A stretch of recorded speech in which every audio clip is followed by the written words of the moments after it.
Assalamualaikum warahmatullahi wabarakatuh. Halo semuanya, saya Tiara Rahmadani dari kelas 12 IPS 1. Di sini saya akan membahas mengenai materi terakhir dari geografi, yaitu tentang negara maju dan negara berkembang. Nah, di video kali ini aku akan ajak kalian jalan-jalan ke dua negara sekaligus nih. Yang pertama kita akan ke negara Swiss sebagai negara maju, dan yang kedua kita akan ke negara Mesir sebagai negara berkembang. Nah, untuk penjelasan lebih lanjutnya, kita simak yuk video berikut ini. Selamat datang di negara Swiss.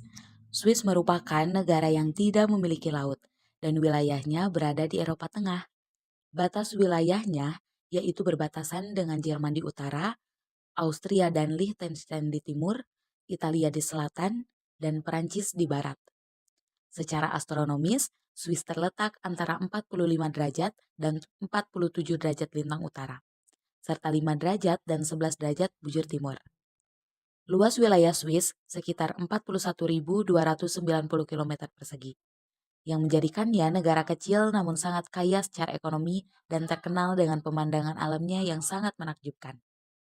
Swiss memiliki keadaan alam yang sangat beragam, dengan sebagian besar wilayahnya dikelilingi oleh pegunungan, khususnya pegunungan Alpen yang membentang sepanjang negara ini. Selain itu, Swiss juga memiliki dataran rendah di bagian utara yang lebih datar dan lembah-lembah yang terbentuk dari sungai-sungai besar. Iklim di Swiss bervariasi tergantung pada ketinggian dan lokasi geografisnya. Di daerah rendah dan dataran, iklimnya cenderung sedang dengan musim panas yang hangat dan musim dingin yang sejuk. Sementara itu, di kawasan pegunungan, suhu dapat sangat bervariasi dengan musim dingin yang sangat dingin dan salju yang melimpah. Sementara musim panas relatif lebih sejuk. Secara keseluruhan, Swiss mengalami 4 musim yang jelas, yakni musim semi, musim panas, musim gugur, dan musim dingin. Penduduk Swiss berjumlah sekitar 8,5 juta jiwa pada tahun 2023, dengan mayoritas etnis Jerman, Prancis, Italia, dan Romance. Negara ini memiliki 4 bahasa resmi, yakni Jerman, Prancis, Italia, dan Romance. Sebagian besar penduduk tinggal di kota-kota besar seperti Zurich, Jenewa, dan Basel, menjadikan Swiss negara yang sangat urban. Sekitar 25% penduduknya adalah warga negara asing, terutama dari Uni Eropa. Perekonomian Swiss merupakan salah satu yang paling maju dan stabil di dunia. Negara ini dikenal dengan sektor keuangan yang kuat termasuk perbankan dan asuransi, yang berperan besar dalam PDB-nya. Selain itu, Swiss juga memiliki sektor industri yang berkembang pesat, terutama di bidang farmasi, alat-alat presisi, dan jam tangan.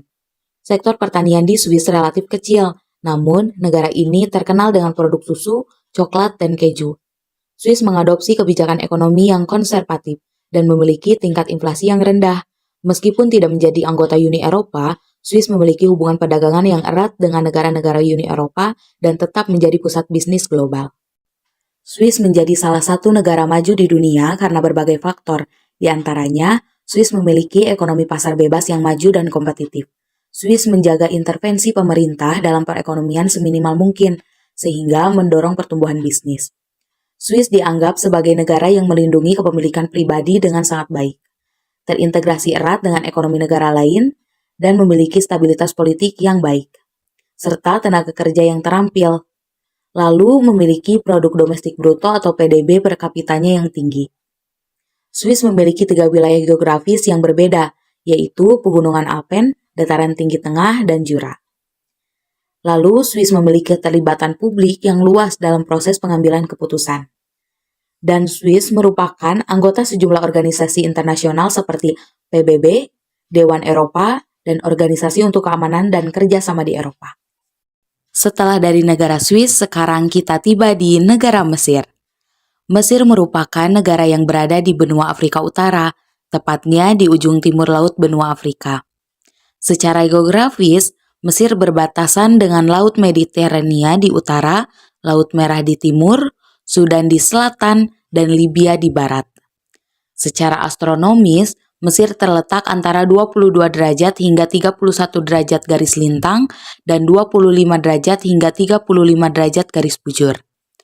Luas wilayah Mesir mencapai sekitar 1 juta lebih kilometer persegi, yang menjadikannya negara terbesar ke-30 di dunia.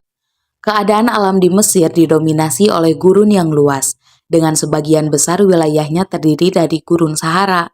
Namun, terdapat kawasan subur di sepanjang Sungai Nil yang membentang dari selatan ke utara negara ini, yang menjadi pusat kehidupan dan pertaniannya. Sungai Nil memberikan air yang sangat dibutuhkan di daerah yang sebagian besar kering dan gersang. Selain itu, Mesir juga memiliki sejumlah pegunungan di bagian timur dan barat, serta beberapa wilayah pantai di Laut Mediterania dan Laut Merah. Iklim yang terdapat di negara Mesir adalah subtropis dan gurun, atau beberapa menyebutnya semi-gurun. Iklim tersebut membuat Mesir memiliki 2 musim, yakni musim panas dan dingin. Penduduk Mesir sebagian besar terdiri dari etnis Arab, dengan mayoritas beragama Islam sekitar 90%. Mesir memiliki populasi lebih dari 100 juta jiwa dengan konsentrasi penduduk yang tinggi di sepanjang Sungai Nil, terutama di kawasan Delta Nil dan ibu kota Kairo. Perekonomian Mesir bergantung pada beberapa sektor utama, seperti pertanian, industri, dan jasa. Sektor pertanian meskipun berkontribusi signifikan terhadap pekerjaan, hanya menyumbang sebagian kecil terhadap PDB negara. Perekonomian Mesir juga didorong oleh sektor energi, terutama minyak dan gas alam yang menjadi sumber pendapatan penting. Pariwisata yang menarik pengunjung ke situs bersejarah adalah sektor utama lainnya, meski sempat terpengaruh oleh ketidakstabilan politik. Mesir juga aktif dalam perdagangan internasional, namun negara ini menghadapi tantangan besar berupa pengangguran, inflasi, dan utang luar negeri yang tinggi. Mesir sebagai negara berkembang dipengaruhi oleh beberapa faktor, di antaranya, pertama, Mesir memiliki ketergantungan pada sektor pertanian dan pariwisata. Kedua, meskipun ada upaya untuk meningkatkan pendidikan, masih ada tantangan dalam akses dan kualitas pendidikan yang berdampak pada keterampilan tenaga kerja. Yang ketiga, ketidakstabilan politik dan sosial, termasuk perubahan pemerintahan dan konflik yang mengganggu investasi dan pertumbuhan ekonomi. Yang keempat, infrastruktur yang kurang memadai, terutama dalam transportasi dan energi yang menghambat perkembangan industri dan layanan.